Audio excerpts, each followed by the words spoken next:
Je vous apporterai un de mes livres si vous voulez. Oui, mais c'est avec plaisir. Que vous lirez avec grand plaisir. Bah oui, d'ailleurs, ça serait tard. Enfin, on va donc c'est obligatoire même, si je peux me permettre. Oui, oui, ça c'est exact. Vous voulez que j'enlève la kippa? Je enlève la kippa. Parce que Moi, moi, je non. porte la kippa normalement. Non, c'est pas du tout un problème de garder la kippa. Pas de problème. C'est vrai que même quand vous travaillez, vous gardez la kippa non, aussi. Oui, pour le travail, je travaille dans une boîte juive entre guillemets. Je peux porter la kippa. Voilà, ça dérange pas. Oui, d'accord. Mais normalement, je l'enlève pour mes clients, tout ça, je l'enlève. Dans mes conférences, par contre, je la garde. Oui. Alors, je sais pas si je dois la garder, mais je la garde.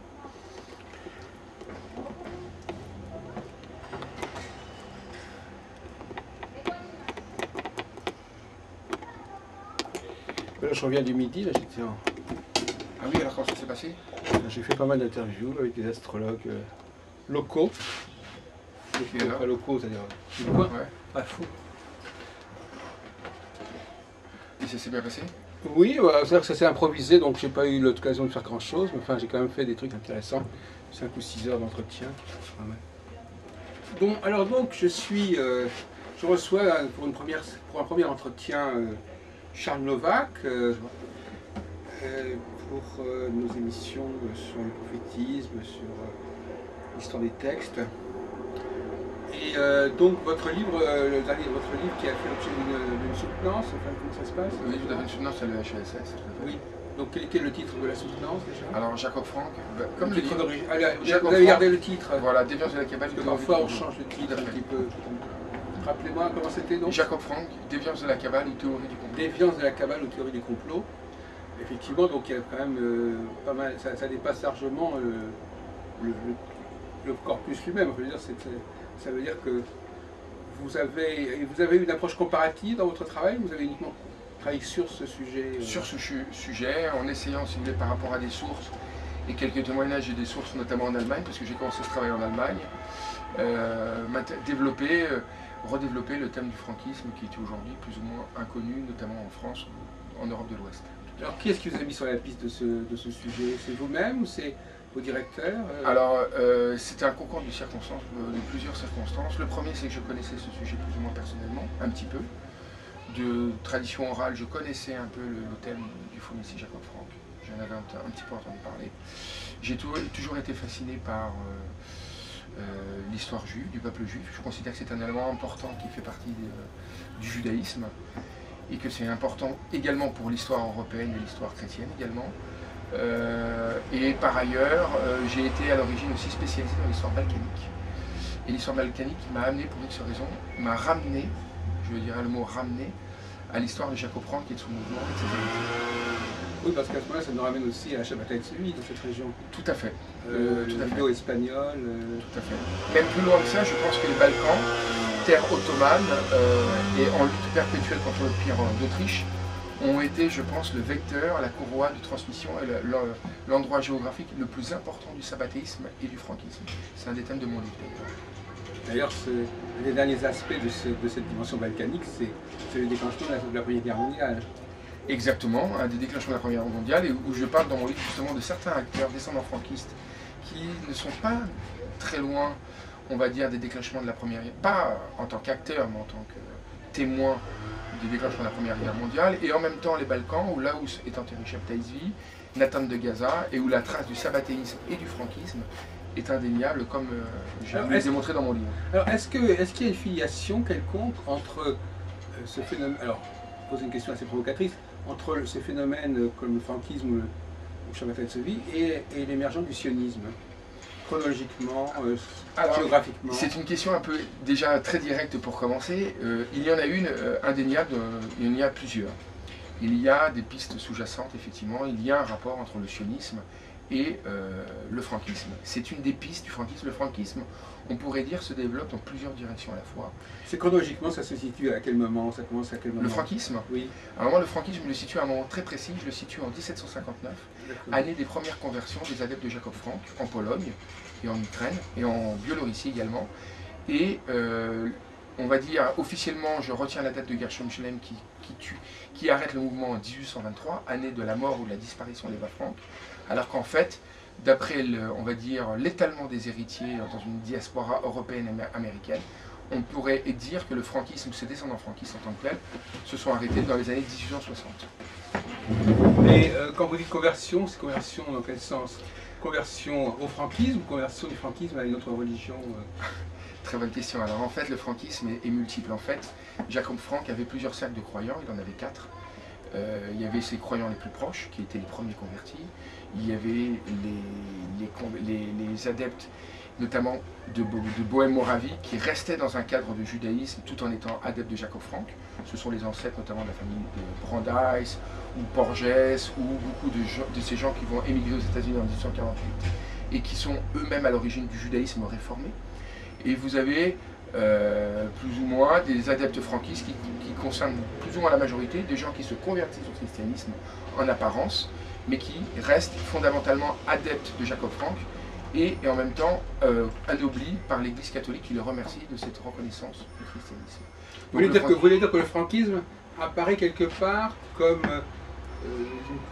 une sorte de facilite en quelque sorte le rapport entre judaïsme et christianisme? Oui, en apparence. C'est-à-dire que le franquisme a, si vous voulez, surpassé, dépassé le clivage juif et chrétien. Il était à la fois chrétien et juif, et il est à la fois ni l'un ni l'autre. Il est au-dessus de tout ça. D'accord. Et principalement, les principaux adeptes franquistes les plus proches ont été, pour leur grande majorité, anoblis, ont hérité de terre et sont rentrés dans l'aristocratie européenne. D'ailleurs, on dit que Herzl, avant d'être sioniste, avait rêvé d'une espèce de rapprochement comme ça. J'en parle dans mon livre, c'est très intéressant. On oublie trop facilement que Jacob Frank a écrit une lettre où il rêvait d'être un Machiar et qu'il représentait tous les juifs convertis au catholicisme au service du pape. Et en fait, sans le savoir, il réitérait les paroles de Jacob Frank 50 ans avant. Sans le savoir ou en le sachant, parce que je démontre dans mon livre que Theodor Herzl a été entouré par un franquiste, le baron von Mühlhausen.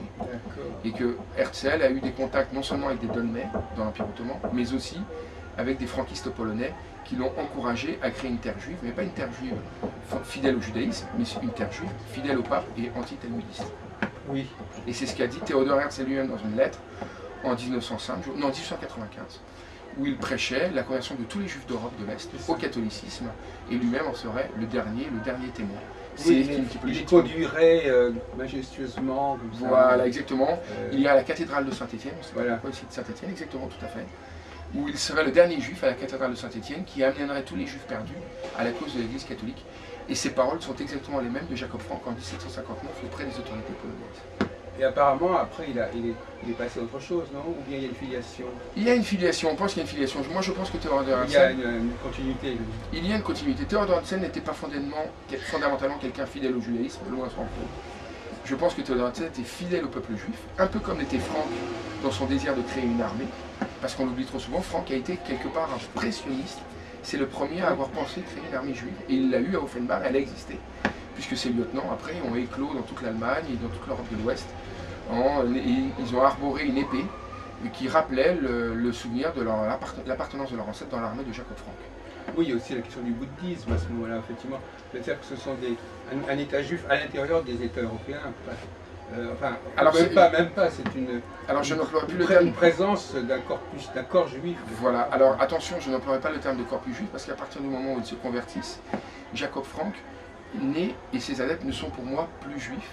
Ils ne sont ni juifs ni chrétiens, ils sont au-dessus de ça, et si vous voulez, ils ont créé quelque chose, un judéo-christianisme, au sein même du judaïsme et du christianisme. Alors justement, M. Novak, parce que moi je m'intéresse beaucoup à cette question de ceux qui arrivent à dépasser les clivages, etc.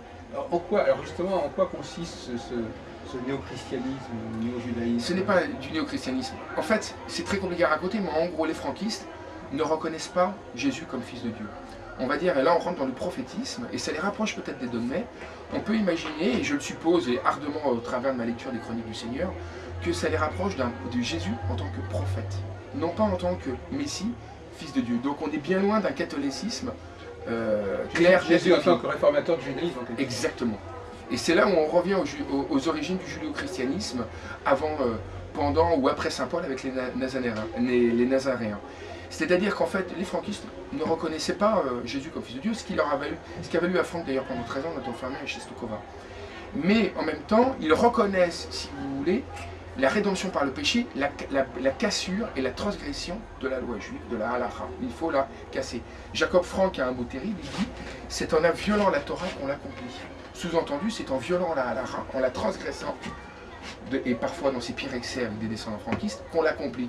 Et cette transgression de la juive, ça a donné beaucoup de choses. Ça a donné, en quelque sorte, les ancêtres du sionisme, ça a donné le judaïsme réformé, ça a donné la conversion au catholicisme, de façade, parce qu'on ne peut pas dire que les franquistes sont des vrais chrétiens, loin s'en faut, et en même temps, ce ne sont plus des juifs. Ça dépasse tous ces conventions classiques de juifs et de chrétiens.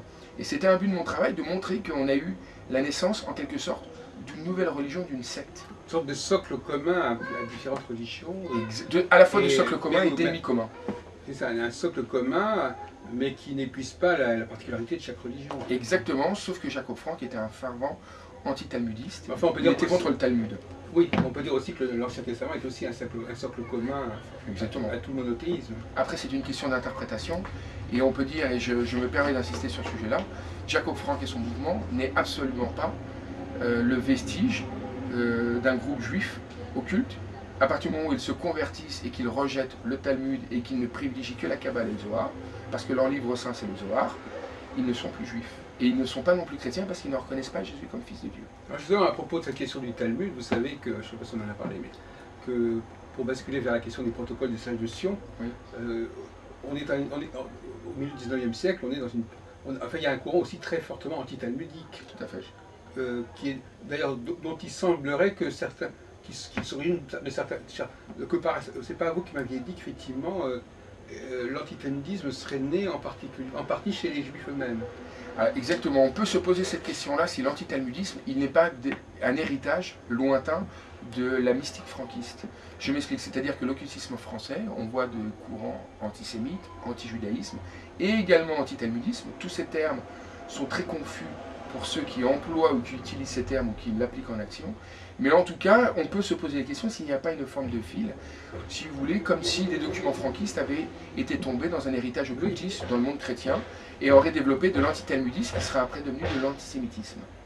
Et aussi moderne. Qui aurait abouti au protocole des sages de Sion. Parce qu'effectivement, d'une certaine manière, les protocoles des sages de Sion, c'est une espèce de néo-Talmud. Le néo-Talmud, puisque on présente des juifs en train de parler du monde en général, tout comme dans le Talmud, il y a aussi des juifs qui parlent du monde, donc quelque part... Alors, je ne rentrerai pas dans la polémique des protocoles de sages de Sion, simplement je retiendrai le fait suivant, que les protocoles, si on s'attarde à l'origine des protocoles de sages de Sion, il ne faut pas oublier qu'ils viennent de Russie, ou peut-être d'Europe centrale, comme vous me l'avez dit, ça je ne... Non, je n'ai pas dit ça, j'ai dit qu'ils étaient... On n'a pas beaucoup parlé de ce sujet, j'ai dit simplement que les premières traductions des protocoles russes avaient eu lieu non pas en Allemagne, mais en Autriche-Hongrie. En Autriche-Hongrie. Je n'ai pas dit qu'ils étaient nés en Autriche-Hongrie. Mais ce ne serait pas étonnant, si vous voulez, la corrélation avec le franquisme, ou une forme d'inspiration, on va dire, entre l'antisémitisme russe et une corrélation entre certains antitalmudistes franquistes qui auraient été en Russie, n'est pas négligeable, on peut l'imaginer. Je n'ai pas de preuves, mais on peut l'imaginer. Mais cela dit, il n'est loin de moi l'idée de dire que les protocoles de Sion ont été écrits en corrélation avec les franquistes. Simplement, il ne faut pas oublier et remettre dans le cadre que les protocoles de Sion sont liés directement avec l'antisémitisme russe. On peut imaginer une confusion entre le judaïsme traditionnel, qui est dépassé d'un côté par un racisme naissant et de plus en plus omniprésent en Europe de l'Est, et un franquisme sous-jacent, souterrain, de convertis qui ont quitté le judaïsme et qui, pour certains, développent des thèses totalement antitalmudistes que certains antisémites s'approprient.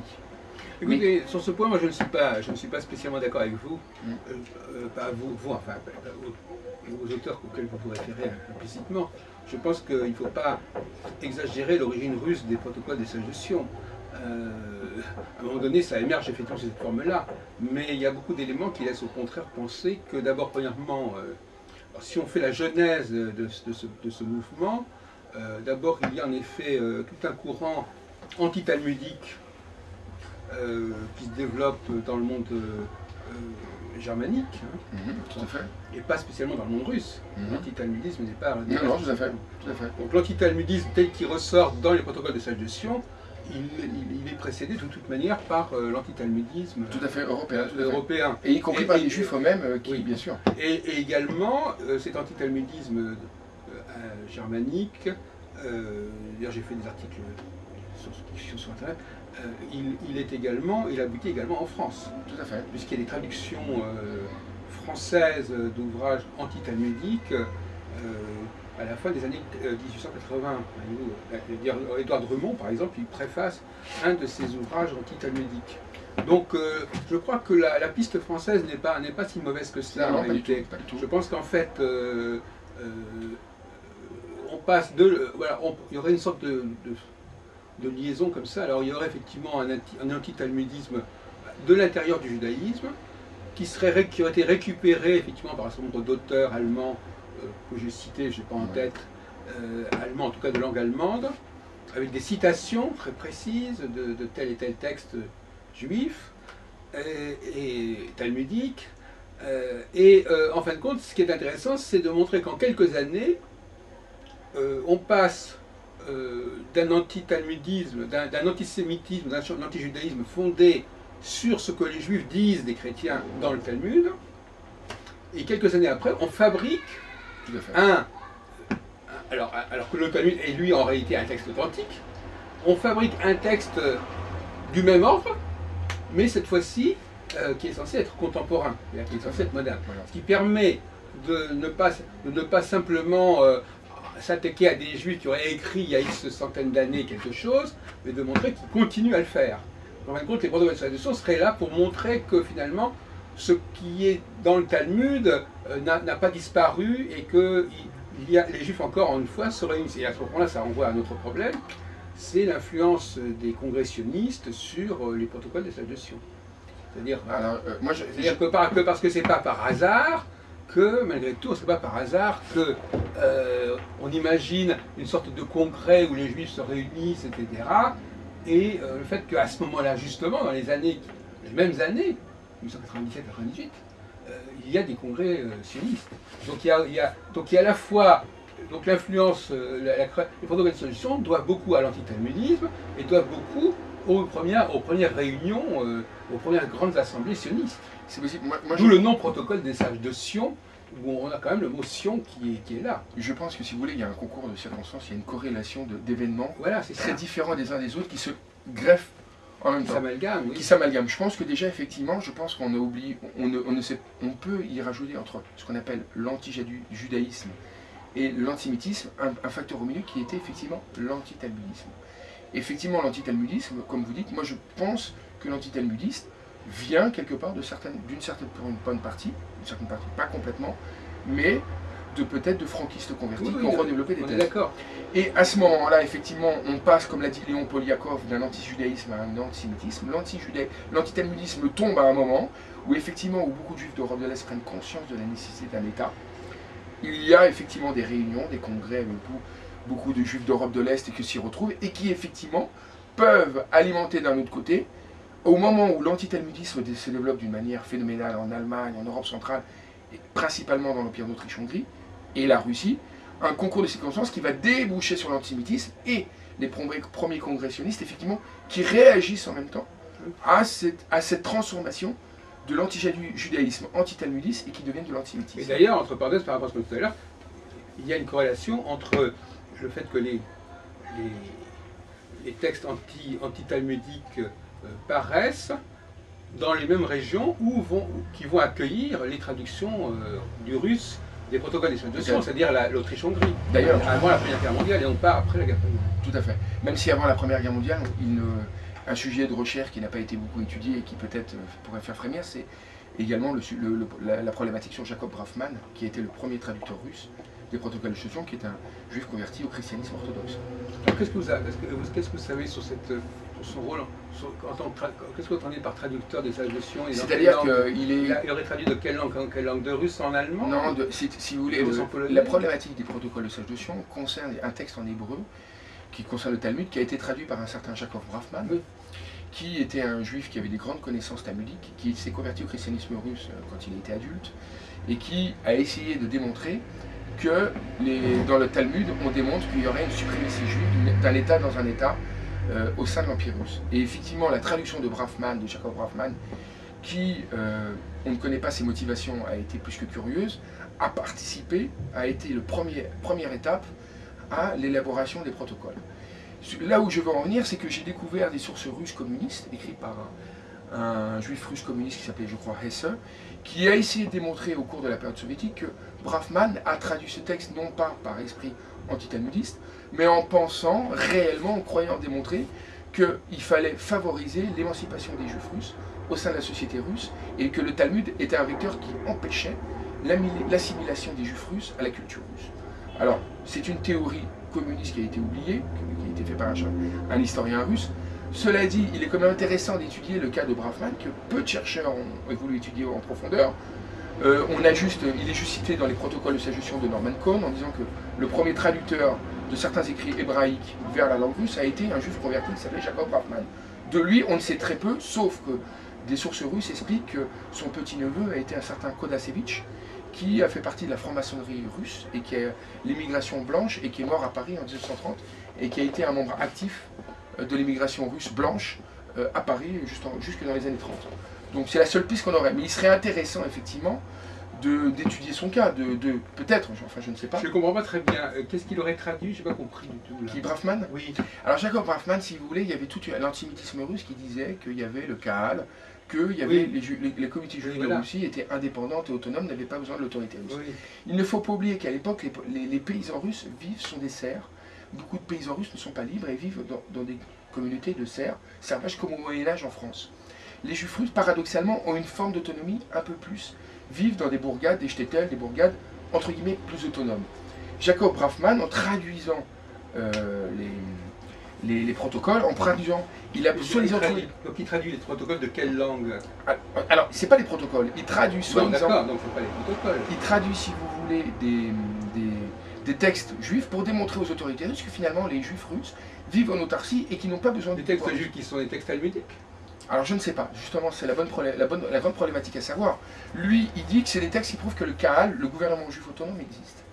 Alors effectivement, ça a été repris par les autorités russes et des fois antisémites, mais ce que je veux dire, c'est qu'il est peut-être... On peut se poser la question de Brafman, de s'interroger qui était Brafman et pourquoi il a fait ça, et quel texte il a traduit, puisque les Russes en sont inspirés après, en dehors du texte de Joly, pour écrire les protocoles. Jacob Brafman est mort en tant que chrétien orthodoxe russe. Il a été un traducteur de textes qu'on ne sait pas ce que c'est, on ne sait pas ce que c'est, on ne sait pas. Lui, peut-être qu'il les aurait tirés dans le Talmud, on ne sait pas. Mais après tout, je pense qu'on peut classer Jacob Brafman dans une longue tradition de juifs antisémites, qui commence par Christiani, puis Ferkon au Moyen-Âge en Europe de l'Ouest, qui démontre qui, pour le prix de leur assimilation à la culture environnante, vont casser du sucre sur ces anciens coreligionnaires. La question est de savoir pourquoi a fait ça Brafman. Des chercheurs russes, comme je l'ai dit tout à l'heure, expliquent que son intention était peut-être de favoriser l'assimilation des juifs russes, qu'ils abandonnent leurs traits archaïques et leur attachement au Talmud pour se fondre dans la société russe. C'est un argument qui a été écrit par un certain un chercheur communiste dans les années 30, sous le régime soviétique de Staline. Je ne sais pas, moi je n'ai pas étudié ce cas. En revanche, là où c'est intéressant, on peut se poser la question si la position de Brafman n'a pas été influencée par un courant antitalmudiste plus vieux, qui était justement le franquisme. On peut se poser la question. Si vous voulez, les plus grands fervents de l'antitalmudisme sont peut-être des juifs eux-mêmes qui voulaient quitter. Alors revenons à la question du prophétisme. Qu'est-ce que ça veut dire? Qu'est-ce que ça veut dire que qu'est-ce que c'est que le prophétisme franquiste? Qu'est-ce que c'est d'abord le mot? Qu'est-ce que c'est pour vous le prophétisme? Alors c'est une très bonne question, c'est-à-dire qu'il y a une confusion entre finalement le débat qui tourne autour de ce mouvement franquiste, c'est la question de savoir est-ce que la notion de messianisme, qu'est-ce que le Mashiach, qu'est-ce que le prophète? C'est deux choses finalement qui sont opposées dans le judaïsme. Et très certainement dans l'histoire du judaïsme, beaucoup ont confondu les deux. C'est-à-dire qu'il y a des longues traditions messianiques, mais on peut se poser la question quand quelqu'un, un juif, se présente et qui se présente comme Mashiach, et qui après il est classé comme faux Mashiach, on peut se poser finalement il n'était peut-être que prophète. Ça pose même la question de Jésus. Qui était Jésus, Yahushua? Est-ce que c'était un prophète ou un Mashiach? Les chrétiens ont dit Mashiach. Finalement, on peut imaginer qu'il n'était que prophète dans un monde juif à l'époque qui était en pleine révolution. Et ça pose la question de définition. Le Mashiach est peut-être le libérateur du peuple juif, et le prophète finalement ne transmet-il qu'une parole. Est-ce que par exemple quelqu'un comme Herzl pourrait être considéré comme prophète? D'une certaine manière, oui. Pas comme Mashiach, mais comme prophète. Parce que finalement, qu'est-ce qui fait que... Est-ce qu'il se présentait comme prophète expressément, Franck? Alors, on le considérait comme tel? Non, Franck se présentait comme le Mashiach, comme le roi du peuple juif. Carrément? Carrément. Ah d'accord. Alors, encore plus loin, comme la réincarnation de Shabtai Tzvi, comme le Gilgul de Shabtai Tzvi. D'accord. Puisque se fie à la Kabbale d'Yitzhak Lorian, ce qu'on appelle la Kabbale lorianique, qui décrète dans le traité de Chaim Vital que les personnages de la Torah sont des Gilgulim les uns aux autres, ainsi Moshe et Aaron sont les Gilgulim, les réincarnations de Caïn et Abel, et que Yosef et Yehuda seraient eux-mêmes les réincarnations de Moshe et d'Aaron. Et inverse, pardon, et que Moshe et Aaron seraient les Gilgulim de Yosef et de Yehuda. Donc, effectivement, lui, en tant que Mashiach, lui, il rejette le Talmud, mais là, le point sur lequel il s'attache, c'est de dire que le Zohar vous parle de Gilgulim, de réincarnation, et que le Mashiach se réincarnerait tous les 200 ans, et que son successeur à Jacob Frank, ce serait sa fille Eva Frank, et que le Mashiach des temps futurs, après lui, qui sera reconnu, ne serait plus un homme et une femme, ce qu'on appelle le Mashiach féminin. Et c'est là où ça devient intéressant, c'est de savoir finalement qu'est-ce que le Mashiach. Au cours de mon travail, je me suis posé la question, mais finalement, à travers tous ces faux Mashiach, quel est le vrai Mashiach? Si un jour le Mashiach se présente, quel sera-t-il et pourquoi on dira qu'un Mashiach est plus vrai que d'autres? La réponse se trouve dans le traité Sanhédrin et dans le Talmud. C'est-à-dire dans le Talmud, vous avez des définitions très précises du Mashiach, du vrai Mashiach du peuple juif. D'ailleurs, on dit qu'il y en a deux. Il y a celui de Ben Youssef et Ben David. Mais la question, somme toute, mérite quand même d'être posée. Qu'est-ce que le Mashiach? Pourquoi, après tout, Shabtai Tzvi n'a pas été reconnu comme le vrai Mashiach? La réponse est également très simple, puisqu'il a proposé la transgression de la loi juive. Mais ça pose la question du Mashiach. Si un jour le Mashiach arrive, est-ce que c'est la fin de la loi juive, ou sa continuité, ou sa victoire sur le monde? Je n'ai pas de réponse. Mais à votre avis, est-ce que, en vous écoutant, alors, donc Franck a été reconnu par certains juifs comme Mashiach. Exactement. Mais est-ce qu'on pourrait pas dire la même chose de Jésus? Tout à fait. Il a certainement été reconnu aussi par des juifs comme Mashiach. Oui, mais la problématique... Par un groupe juif. La question qui se pose dans tout ça, c'est que s'il a été reconnu comme Mashiach, qu'en est-il de la loi juive? Or, d'après saint Paul, puisque Jésus a été le Messie, c'est la fin de la loi juive. Or, dans la tradition juive, le Mashiach ne met pas une fin à la loi juive. Et c'est tout le débat du rapport à la loi juive. Est-ce que la loi juive, on la continue ou on l'abandonne quand le Mashiach sera là? Que va dire le Mashiach sur la loi juive? Je ne sais pas. Mais tous les faux Mashiach, si on y inclut Jésus, on dit que c'était la fin. Alors, est-ce qu'il y a un vrai Mashiach? On va dire non, c'est pas la fin. On va continuer à faire le Shabbat, même après le Mashiach. Je ne sais pas. Je n'ai pas de réponse. Sauf que les Mashiach, qui se sont suicidés vrais ou faux, selon l'obédience où on est, je n'en sais rien, je ne sais pas. On tous dit qu'elle est caduque. Alors moi, après, si je suis juif et que je crois au Mashiach, et que je l'attends, qu'est-ce qu'il va dire par rapport à la loi que je fais? Si vous voulez, en vous écoutant, moi, il me vient à l'esprit une chose, c'est qu'il faudrait quand même avoir un modèle sur la notion même de réforme. C'est-à-dire, qu'est-ce qu'une réforme? Qu'est-ce qu'une transformation? Comment les sociétés évoluent-elles? Comment les savoirs évoluent-ils? Quels sont les éléments dont ils se délaissent? Quels sont les éléments qu'ils gardent? En fin de compte, c'est jamais tout ou rien. Je veux dire qu'il est évident qu'il y a certainement des fondamentaux qui sont conservés, mais des éléments jugés périphériques qui sont évacués, etc. etc. Donc il faut une théorie générale, non pas du prophétisme, mais aussi de la réforme, parce qu'en fin de compte, en vous écoutant, on s'aperçoit que c'est lié. Le prophétisme est réformateur, au minimum. Mais alors c'est toute la question du judaïsme. Et donc qu'est-ce que c'est qu'une réforme? Et moi je vous répondrai, qu'est-ce que le judaïsme? Est-ce que le judaïsme doit se réformer ou doit être fidèle à sa loi ancestrale? C'est tout le débat de fond du judaïsme. Et Franck a été le premier, indirectement, involontairement ou peut-être volontairement, à poser cette question-là, puisque lui il a dit que la loi juive, il faut la casser, il faut la transgresser. Oui, et Shabtai Tzvi l'avait dit avant. Et bien justement, ils l'ont fait au nom d'une théorie de l'évolution, une théorie du changement dans la continuité quand même, quelque part. Tout à fait. Donc ça nous interpelle, nous, en tant que, je dirais presque au niveau de l'astrologie, puisque c'est la notion de cycle. Comment les choses doivent-elles se décanter pour continuer à exister? C'est-à-dire comment doivent-elles se renouveler pour continuer à être, en fin de compte. En restant immobile, on avance, on ne survit pas quelque part. Enfin, il y a un problème aussi. Donc, si vous voulez, moi, je m'aperçois que sans un modèle cohérent de ce qu'est un cycle, de ce qu'est une réforme, de ce qu'est une transformation de certains aspects, parce que de toute façon, il y a un point sur lequel on est d'accord, c'est que il y a toujours des éléments à nettoyer, il y a toujours des choses, moi j'aime bien, j'emploie le mot nettoyage, il y a toujours un petit peu des choses qui se sont accumulées et qui ne sont pas essentielles. qu'est-ce qui dans le judaïsme est essentiel, qu'est-ce qui ne l'est pas? Et c'est la bonne question, et je pense que c'est le débat juif depuis le début. Qu'est-ce qui est essentiel, qu'est-ce qui n'est pas? Je crois même qu'à travers cette question, on pose la question, qu'est-ce qu'être juif? Et c'est tout le débat, et c'est un débat qui continuera encore. Mais c'est aussi, c'est pas uniquement pour être juif, qu'est-ce que c'est qu'être astrologue aussi? Qu'est-ce que c'est qu'être... Tout positionnement, toute appartenance implique ce questionnement. C'est pas spécialement juif. Non, mais si vous voulez, la question qui se pose, si vous voulez, mon travail se situe à l'origine au sein du monde juif. Oui, d'accord. La question, comme vous dites, est de savoir est-ce qu'on est enclin au changement ou est-ce que ça doit être immuable. Et Franck a dit, c'est pas immuable. Oui, ça doit changer. Et le Mashiach va changer les choses. Alors après, on peut rentrer selon vous dans une idée de cycle, mais si on reste dans un point de vue fidèlement au judaïsme orthodoxe, non. Et c'est toute la question. Et c'est pour ça que les faux messies, je considère, ont marqué l'histoire juive et l'histoire romaine parce qu'ils ont secoué le rapport à la loi, quelle qu'elle soit. Pas que la loi juive, après tout, même la loi chrétienne. Qu'est-ce qu'on fait par rapport à une religion? Finalement, ce que vous êtes en train de me dire, et c'est une des questions que je remarque au cours de mon travail, ça pose la question du judaïsme réformé ou même de la réforme au sein du christianisme. Est-ce que la réforme était nécessaire, qu'elle soit juive ou protestante? Oui. Ou elle ne devait pas être, la religion devait être immuable et ne pas avancer avec son temps. Et le protestantisme est effectivement du même ordre. Exactement. Et tout à fait une réforme du christianisme, comme le franquisme est une réforme du judaïsme. Mais après, si vous voulez, ça dépend sous quel angle on se place. Et le faux messie pose toutes ces questions-là. Alors je ne dis pas que j'apporte de réponse, j'ai pas de réponse à ce débat. Parce que d'un côté, je pourrais me dire que finalement le judaïsme doit être immuable, mais finalement, après tout, il doit peut-être aussi se réformer avec la société moderne.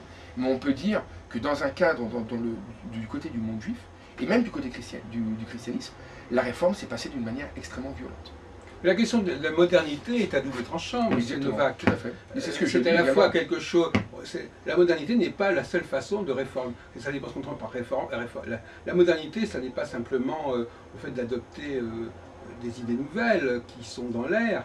La modernité, c'est aussi d'évacuer des éléments du passé qui ne sont plus compréhensibles, qui ne sont plus maîtrisés, qui ne sont plus vivants. C'est une mue, c'est pas simplement... C'est aussi un retour sur soi-même, sur le passé. C'est pas simplement une question d'accepter des idées qui sont modernes. C'est aussi une façon, je dirais presque, de se laver, de se nettoyer pour évacuer les scories, les souillures qui ont pu s'accumuler. C'est comme si vous disiez, par exemple, une assiette, c'est tout le problème de faire la vaisselle. Il y a un moment donné où, de toute façon, il faut bien laver les choses. Tout doit être lavé. Parce que, tout simplement, il y a des choses qui sont usées, qui sont pourries, qui sont vieillies. Et dans ce cas-là, quand je vous écoute, je peux penser également à l'idée du sionisme. Effectivement, moi, je pense que la situation des Juifs d'Europe de l'Est était tellement déplorable au XIXe siècle, au XVIIIe siècle, qu'effectivement, ce qui a à laver aussi, c'est que les Juifs avaient besoin d'un État. Et donc, dans ce cas-là, là, je vous rejoins, je vous dis oui. Il faut savoir que le sionisme au début avait des détracteurs virulents parmi les rabbinim. Beaucoup de rabbinim ne voulaient pas d'un État juif. Et finalement, ils voulaient bien d'un État juif, mais ils ne voulaient pas d'un État juif en Palestine. Et voilà, exactement. Parce qu'ils pensaient que c'était sacrilège, mais ils voulaient bien qu'ils aillent ailleurs. Voilà. Mais finalement, Herzl lui-même aussi. Ouais, parce que dans son État juif, il parle de l'Ouganda. Non, dans l'État juif, il ne parle pas de l'Ouganda, il parle de l'Argentine. L'Argentine aussi, oui, exactement. Donc il dit il y a la Palestine, il y a l'Argentine, et puis 8 ans après, il parlera de l'Ouganda. Enfin, mais il n'en parle pas dans son livre majeur. À l'époque, on n'en parlait pas encore de la proposition de l'Ouganda. Mais finalement, si vous êtes d'accord avec moi, pour revenir à l'idée de l'État juif, l'idée de, pas de réformer, mais de laver, comme vous dites, bah, ça a donné l'idée d'un État juif. Et effectivement, l'État juif a changé la destinée juive, qu'on le veuille ou non, qu'on le veuille ou non, et que finalement, ça pose toute la question. Alors là, on tendrait effectivement que l'ère du changement est nécessaire, et qu'elle a été nécessaire pour le peuple juif à un moment. Mon travail sur Jacob Frank, c'est que quelque part, ça a été un changement violent, mais il a été là. Et que ça a été occulté, mais que finalement, qu'il soit précurseur du sionisme ou pas, c'est presque même pas la question. C'est que simplement, il est révélateur. Et c'est là que je voulais revenir dans mon travail, que le monde ashkénaze de l'époque, surtout je m'intéresse au monde ashkénaze, a été un monde en totale perdition, écrasé suite au pogrom, à la misère sociale, à la misère spirituelle, au non-partage rabbinique et kabbaliste de certains lettrés juifs qui ne voulaient pas partager, et qu'à un moment, le monde juif de l'époque était en totale révolution, et il avait besoin de cette ère de changement. Un peu comme vous dites, peut-être un nouveau cycle de vie, un tikkun, une résurgence collective du peuple juif, qui finalement était au fond. Oui, je voudrais prendre le problème d'un angle un peu différent. Ouais. À savoir d'abord la question du sionisme chrétien, oui. Parce que, mais bien avant, parce qu'en fin de compte, des personnages comme Pereire, là. Ouais, et frère Pereire, oui. Non, Pereire, Ah, la Pereire. Oui. Je veux dire que, Ah, la Pereire, ouais, la Pereire, pardon. oui, non, mais le rappel des Juifs, etc. Donc, si vous voulez, au XVIIe siècle. Donc, effectivement, il semble qu'à un moment donné, il y a un réformisme chrétien qui implique de revenir vers les Juifs. Tout à fait. Parce que c'est une idée de rédemption collective. Non, c'est-à-dire que de considérer que les Juifs font partie de... les Juifs sont un élément essentiel, quelque part, de l'imagerie chrétienne, de la théologie chrétienne, et qu'on les a trop longtemps laissés un peu de côté, et qu'il faut les replacer au centre. Tout à fait. Et ça se manifeste au XVIIe siècle, hein, ce qui aboutit d'ailleurs au retour des Juifs en Angleterre. Tout à fait. Hein, parce que ça, sous Cromwell, effectivement, il se passe des choses très importantes.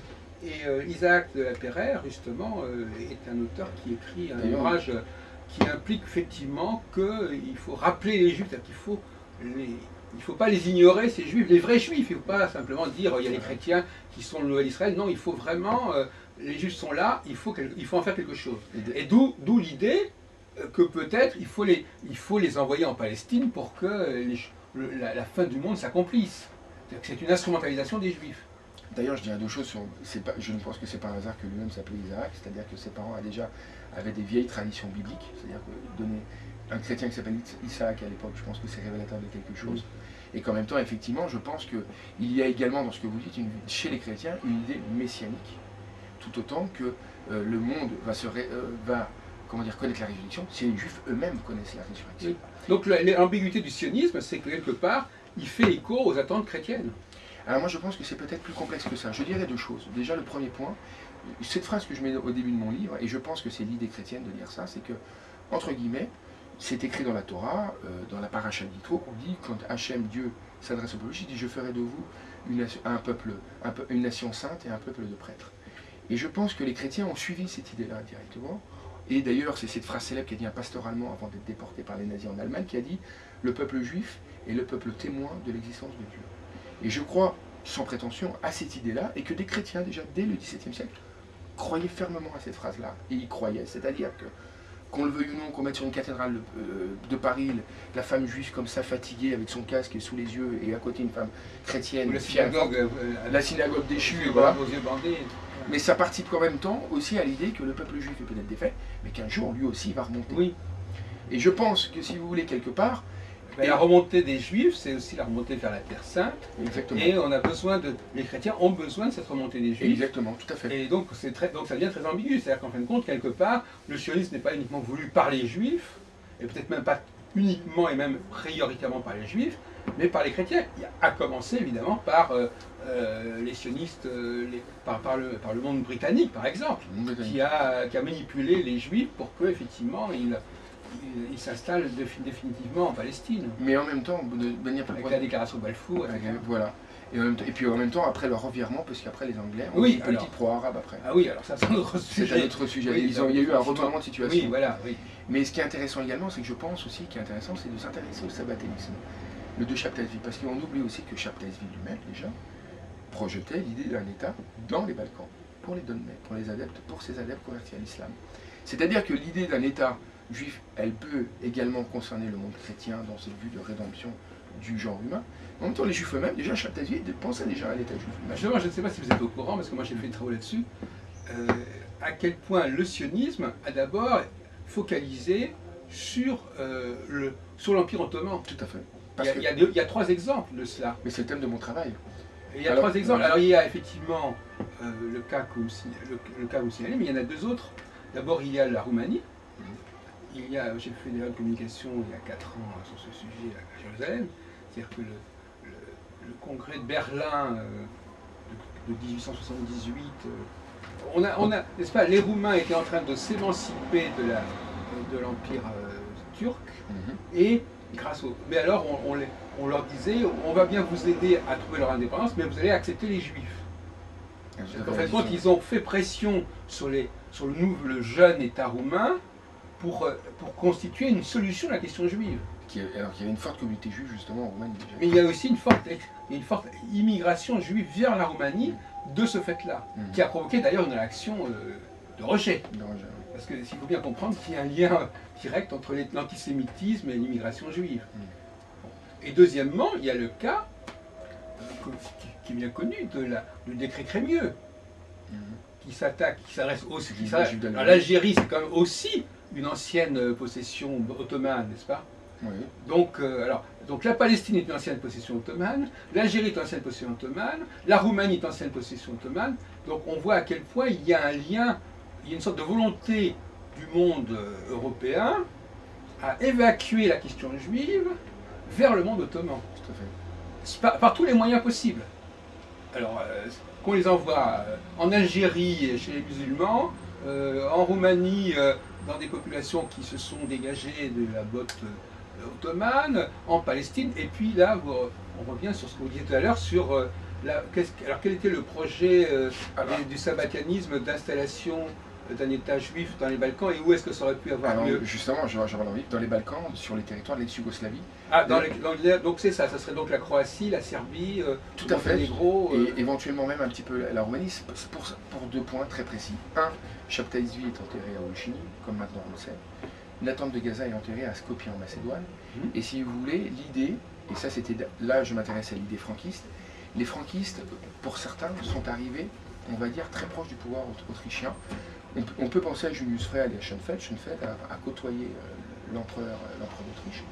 Et il était l'idée d'un État de juifs convertis franquistes était de se placer sur le territoire où les Turcs, les Ottomans quitteraient, ils seraient chassés. Mais voilà. Et on en revient toujours, mais c'est pas forcément que la Roumanie, c'est justement la pointe qui était la Bosnie-Herzégovine. Oui. Et si vous voulez l'idée, il faut savoir que Julius Frey et Schoenfeld est allé dans les Balkans plein de fois, il faut des voyages en Croatie, il était lui-même chargé de l'approvisionnement dans les confins militaires. Et si vous voulez, l'idée était que quand les Turcs partent, le gouvernement d'Autriche, c'est la question, mais qui on va placer après là-dessus? Qui on va placer? Des marches comme ça. Voilà, des marches. Et que tout le monde prédisait que les Turcs allaient reculer. Alors si vous voulez, il y a une corrélation qui est très étrange, c'est qu'effectivement, des franquistes se sont présentés et ont dit, bah nous. Et vous avez de nombreuses familles franquistes qui ont justement immigré dans les confins militaires et en Croatie, qui, dans l'espoir qu'un jour, la Bosnie-Herzégovine recule. Oui. Et si vous voulez, l'idée d'un État, elle est aussi corroborée par Théodore Herzl lui-même, qui dit dans une lettre qu'il a rencontré Vittorio Emanuele II d'Italie, et que Vittorio Emanuele II d'Italie devait être soutenu par les Donmets turcs ottomans pour être le roi de Macédoine, là où Nathan de Gaza était enterré. Si vous voulez, il y a eu un projet des deux côtés. Et ça, c'est très étrange. Je pense que c'est du hasard. Mais si vous voulez, d'un côté, il y a les Donmets qui aspirent à avoir un État et qui sollicitent le roi d'Italie.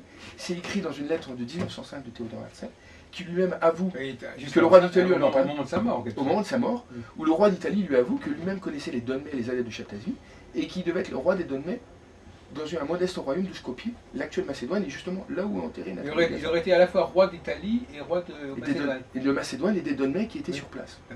Oui, de même que par exemple l'empereur d'Autriche était également le roi de Hongrie. Voilà, alors si vous voulez, les projets politiques qui sont...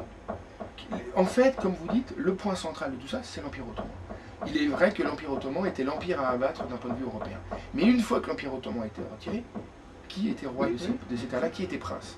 Alors il y a eu plein de projets, j'en parle dans mon livre, il y a eu des projets serbes, il y a eu des projets d'immigration juive, mais il y a eu aussi les projets sabbatéistes, qui sont moins connus, qui ont existé. Alors, est-ce qu'on peut parler de pressionnisme avant la lettre? Je ne sais pas, parce que c'est en tout cas, ce qui est clair, c'est que dans tous les cas de figure, on veut expulser les juifs du monde européen. Exactement. Chrétien. Et c'est toute la question. On veut les débarquer dans le monde européen, mais musulman. Enfin, je veux dire, il y a une espèce de transfert comme ça. Tout ça, si vous voulez, prouve que finalement, tant qu'il n'y avait pas d'État juif, le monde était profondément antisémite et que la question juive dérangeait tout le monde et que c'était un problème que tout le monde se balayait à droite et à gauche. Qu'on les promenait en Roumanie, qu'on voulait les mettre sur la terre ottomane, quand les Ottomans seraient partis. C'était toujours, même la Roumanie, c'était aussi une ex-terre ottomane, donc effectivement, l'idée centrale, sur laquelle le sionisme d'ailleurs surfe, c'est effectivement qu'on est tous d'accord, même les antisémites entre parenthèses. Parce que les antisémites n'étaient pas les derniers à être favorables au sionisme. Non, bien sûr. Drummond félicitait Herzl de ses idées, donc effectivement, mais c'était l'idée que de toute façon, qu'on les envoie en Roumanie ou en Yougoslavie ou en Palestine ou en Algérie, ou en Bulgarie, on s'en fout complètement du moment que de toute façon, on est d'accord que c'est dans cette région-là que ça doit se faire. Ça aussi, Mais ça s'est fait dans cette région d'ailleurs. Dans cette région-là. Mais finalement, ça prouve que, si je peux me permettre, que l'antisémitisme est une constante. Qu'aujourd'hui, quand on voit qu'il y a l'État d'Israël et que finalement l'antisémitisme, l'antisionisme continue, il y aura, si vous voulez, ça prouve qu'il y a une constante qui ne change pas, quelle que soit la terre où on est. Et ça prouve que finalement, avec plus d'acuité, que l'antisémitisme, que le peuple juif, entre guillemets, a toujours dérangé la conscience chrétienne. Mais le cas de la Russie est assez intéressant parce qu'effectivement, dans le cas de la Russie, ils font partie de l'Europe. Et là aussi, ils peuvent être tentés de vouloir évacuer leurs juifs vers le monde ottoman. Alors, et ça, c'est plus compliqué parce qu'il y a trop de monde. Là. Plus complexe que ça, il faut savoir. Il y a aussi donc, effectivement, quelque part, on peut dire aussi que ça renvoie à la Shoah parce que quelque part, ça ne marche pas. Ils n'ont pas on n'est pas arrivé à transférer les juifs des pays slaves vers le monde ottoman. En tout cas, elle n'a pas fait assez vite, voilà, à cause notamment des Britanniques. Oui. Et en même temps, pour rebondir sur l'exemple russe, il faut savoir que la baronne de Krudener, à un moment, pensait à un État juif en Crimée avec les Karaïtes, qui est qui est moins connu. Si vous voulez, la Crimée devait être aussi un royaume. Ça peut être une solution comme une région qui est aux marges de l'Empire ottoman, malgré tout. Exactement. Mais si vous voulez, tout ça, ça pose la question du peuple juif et de son messianisme. Et que finalement entre guillemets, l'idée de refaire un État juif en Palestine, c'était la seule solution. C'était le jusqu'au-boutisme le plus, excusez-moi, le plus légitime, puisque la question, comme vous dites, que ce soit en Crimée, que ce soit en Pologne, que ce soit... Il y a eu un moment, les franquistes ont demandé une zone autonome aussi, en Pologne du Sud également. Puis il y a aussi le fameux Birobidzjan. Et le fameux Birobidzjan sous Staline. Donc toutes ces questions posent que le peuple juif, où qu'il soit, et y compris dans la mystique, et y compris chez les hérétiques, a toujours dérangé et qu'il fallait trouver un territoire, entre guillemets, une solution à l'existence du peuple juif. Et effectivement, comme vous dites, je pense que ça a amené jusqu'à la Shoah. Et la question, finalement, ça montre avec acuité toute la constance de l'antisémitisme moderne et ancien, et que ça a toujours existé quelque part. Alors s'intéresser au côté noir du judaïsme, au côté obscur, qui est le sabbatéisme et franquisme, ne fait que confirmer cette thèse. Oui, enfin, écoutez, je crois qu'il faudrait peut-être rééquilibrer un peu notre discussion. Oui. En sortant un petit peu du sujet légèrement, mais en tout cas, il ne faudrait pas non plus tomber dans une psychose qui voudrait que l'avenir des Juifs soit forcément dans l'équistant d'un État hébreu. C'était pas mon propos, je non, mais c'est pas pour vous, mais je veux dire par rapport à nos auditeurs. La question de savoir s'il y a des théoriciens de la diaspora, à la limite. Tout à fait. C'est-à-dire qu'on a parlé des théoriciens de l'État juif, ou de la concentration des Juifs, mais il y a aussi, de facto, une problématique de la diaspora, des Juifs qui jouent un rôle important dans le développement de l'Occident. Alors ça, c'est un autre pôle. Tout à fait. Et à mon avis, on ne peut pas, on doit concilier quelque part les deux pôles. Très certainement. Quelque part, les deux pôles ont chacun leur raison d'être. Écoutez, très certainement. Le problème, après, quand on parle de la diaspora, finalement, quand on regarde, surtout, je me concentre sur l'histoire du monde ashkénaze, la diaspora, certes oui, mais quel était le fond du problème par rapport à la diaspora? Est-ce que Franck a pensé, parce que moi je reste toujours par rapport à mon sujet, c'est que finalement, quand il y a eu la diaspora avant l'État d'Israël, c'est que le juif finalement était soumis et avait la tête baissée. Finalement, comme exactement on le voit dans la cathédrale de Paris. Donc la diaspora, effectivement, on peut se poser la question ou l'affirmer, oui, elle est nécessaire, mais à quel prix? Parce que le prix de la diaspora juive à l'époque, effectivement, était un prix très dur. Ça a été un moment les pogroms, ça a été un moment l'Inquisition, ça a été plein de choses où de toute manière le juif devait faire constamment allégeance aux pays chrétiens de l'époque. Donc effectivement, la diaspora, on peut dire qu'elle est nécessaire puisque une diaspora a participé à l'émergence d'États économiques. On connaît le célèbre mot du sultan ottoman quand les juifs ont été chassés d'Espagne. Il a dit « Oh, je remercie le roi d'Espagne de me faire un cadeau, de chasser ces juifs. Grâce à lui, l'Empire ottoman va exploser économiquement. » Donc ça montre bien que la question de l'Empire ottoman, elle se pose déjà dès le XVe siècle. Elle se pose déjà dès le XVe siècle. Donc en même temps, et ça pose également la question de la diaspora qui est nécessaire au développement peut-être de certains États, mais à quel prix pour le juif lui-même? Oui. Alors, la solution, en disant à un moment où que ce soit Théodore Herzl ou d'autres, ou Franck, parce que Franck, en gros, quel était le leitmotiv de Jacob Franck? C'était, puisqu'on a connu les pogroms, puisqu'on a connu ça, puisqu'on a connu l'inégalité dans le monde juif, nous allons combattre le mal par le mal. Il dit cette célèbre phrase dans les Chroniques du Seigneur, je vais aller jusqu'à l'enfer pour chercher le diable et remonter au paradis. Tellement cet homme avait la rage de sortir de cet état de soumission. Alors ça ne veut pas dire qu'il est contre la diaspora, mais dans sa logique à lui, et dans la logique de beaucoup de penseurs juifs du XIXe siècle, il fallait sortir de cet état de soumission. Oui. Et l'état de soumission était peut-être dans une confusion, dans la lutte contre la diaspora. Alors que peut-être on pouvait être dans la diaspora, mais sans soumission. Finalement, aujourd'hui, c'est peut-être le cas, je ne sais pas. Mais c'est un grand débat qui a donné des réponses violentes et extrêmes, dans tous les sens du terme. Alors je vais... Vous comprenez ce que je veux dire ou Oui, pas? je comprends ce que vous voulez dire, mais justement, je pense qu'il y a un point aveugle dans votre discussion, tout à fait. à savoir que cette dualité que nous avons aujourd'hui, effectivement, entre d'un côté l'État d'Israël et la diaspora, elle a certainement existé sous une autre forme avant l'existence de l'État d'Israël. C'est ce que on va en parler dans le non. Parce qu'effectivement, je crois que c'est ça qui n'a peut-être pas été bien étudié, c'est qu'effectivement, l'État d'Israël, quelque part, c'est en réalité la masse juive. Une masse juive, bon. L'État d'Israël, c'est pas l'élite juive, c'est la masse juive, quelque part. Et cette masse juive, elle a préexisté à l'État d'Israël. Parce que précisément, l'État d'Israël a été fait pour cette masse. Donc, effectivement, si on veut écrire l'histoire du sionisme, il faut aussi avoir cette approche sociologique. Il y a des populations juives qui constituent des masses, qui constituent des ensembles. Des populations juives, d'ailleurs, qui aboutira aussi à la Shoah, parce que la Shoah, c'est aussi une extermination massive. Donc d'un côté, il y a les juifs dans une sorte de rassemblement, de masse, et de l'autre côté, il y a des élites juives qui, elles, ont un autre, même si il y a parfois des rapports, mais je veux dire qu'il y a déjà, notamment, bon, il y a des juifs émancipés, etc. Je veux dire qu'il y a effectivement ces juifs émancipés, ils sont déjà en rapport de diaspora par rapport aux juifs qui ne le sont pas. Voyez-vous ? Donc la notion de dialectique entre juifs, entre diaspora, les premières diasporas, c'est déjà c'est celle de tous les juifs qui s'éloignent du monde juif. Ça ne naît pas nécessairement au moment de la création de l'État d'Israël. Bien sûr. Oui. Non, mais je crois que ça n'apparaît pas du tout dans notre discussion jusqu'à présent, cette affaire-là. Parce que vous étiez en train de dire, avant l'État d'Israël, tout est diaspora. Non, il y a déjà une diaspora au sein de la diaspora. Il y a déjà alors revenons notamment dans le monde occidental, dans le monde allemand, franco-allemand, etc., du 19e siècle et du 18e siècle, il y a déjà une diaspora qui se différencie sensiblement des masses juives. Mais je pense qu'il faut en venir au concept de diaspora. Diaspora veut dire juste dispersion. Alors après, il faut savoir définir le concept de quelle dispersion parlons-nous.